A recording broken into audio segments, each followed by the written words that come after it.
Hello everyone, I'm Maya and welcome to our discussion today. We've got a great group of ladies here, and we're going to dive into a fascinating topic that I think you'll all enjoy. So let's get started.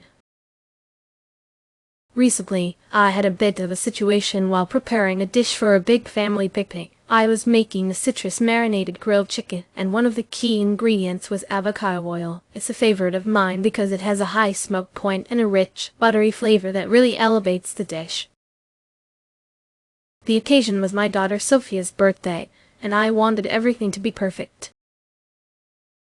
As I started prepping, I realized I was out of avocado oil. It was a crucial ingredient because it pairs so well with the citrus and herbs I was using. For those who aren't familiar, avocado oil is pressed from the pulp of avocados, making it rich in healthy fats and antioxidants. I often use it for dressings, marinades, and even sautéing vegetables. Here in Florida, avocado oil is quite popular, especially for dishes like fish tacos, where its smooth, nutty flavor complements the fresh, bright ingredients. Faced with this shortage, I had to get creative. Instead of just substituting it with another oil, I decided to embrace the situation. I made a citrus-infused olive oil by warming some olive oil with the zest of the citrus fruits I was using, along with fresh herbs like rosemary and thyme. This allowed me to keep the integrity of the dish while adding a new layer of flavor that complemented the marinade perfectly. The result was a beautifully aromatic oil that worked wonderfully with the grilled chicken. It turned out to be a hit at the party, and I'm definitely keeping this trick in my back pocket. Well, Maya, that sounds absolutely delicious. I love how you turned a potential mishap into something even more special. I'm curious though, did the infused olive oil change the overall flavor of the dish? Did it enhance the citrus notes more than avocado oil would have?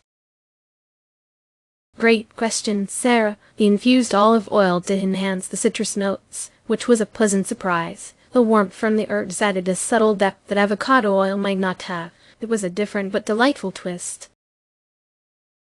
That's so innovative, Maya. I'm impressed by how you managed to not only substitute but elevate the dish. I am wondering, though, how did you decide on the specific herbs to infuse? Were they ones you had on hand, or did you choose them to complement the other ingredients? Thanks, Jennifer. I chose the herbs based on what I had in my garden and what I thought would work best with the citrus flavors. Rosemary and thyme seemed like the perfect fit for that bright, fresh taste I was aiming for. That's such a creative solution, Maya. I can imagine the aroma must have been incredible. I'm curious, how did your family react to this new twist on the dish? Did they notice the change from the usual avocado oil? They did notice, Emily. They loved it and even asked what I did differently. The infused oil added to complexity that they really enjoyed, so it was a win all around. I'm amazed at how you managed that, Maya. I would have panicked in your situation. I'm wondering, did you consider any other alternatives before deciding on the infused olive oil, or was that your first instinct? Thanks, Chloe. I did briefly consider using regular olive oil or even grapeseed oil, but I wanted something that would still carry those citrus and herb notes. The infused olive oil idea just came to me as I was thinking it through, and I'm glad it did. I love everything you shared, Maya. Now, when it comes to buying avocado oil, I think it's crucial to look at the extraction method. I usually buy cold, pressed avocado oil because it retains more nutrients and has a richer flavor. In Washington, the focus on high-quality, unrefined oils is strong, especially for those of us who enjoy cooking with natural, whole ingredients. When I'm choosing avocado oil, I make sure it's cold, pressed, and unrefined to get the best flavor and health benefits. That's such a great point, Emily. I'd like to add that checking the origin of the avocados used is important too. I always look for oils made from avocados grown in regions known for their quality produce, like California or Mexico. Here in California, we're blessed with fantastic avocados, and the oil from these regions tends to be more flavorful and aromatic. Plus, it supports local farmers, which is something I'm passionate about. Absolutely, Sarah. Along with that, I think the packaging is something we should pay attention to. I usually look for avocado oil in dark glass bottles to protect it from light and keep it fresh longer. In New York, I've noticed that oils stored this way maintain their quality better, especially given our diverse climate. I also make sure to store it in a cool, dark place once I bring it home.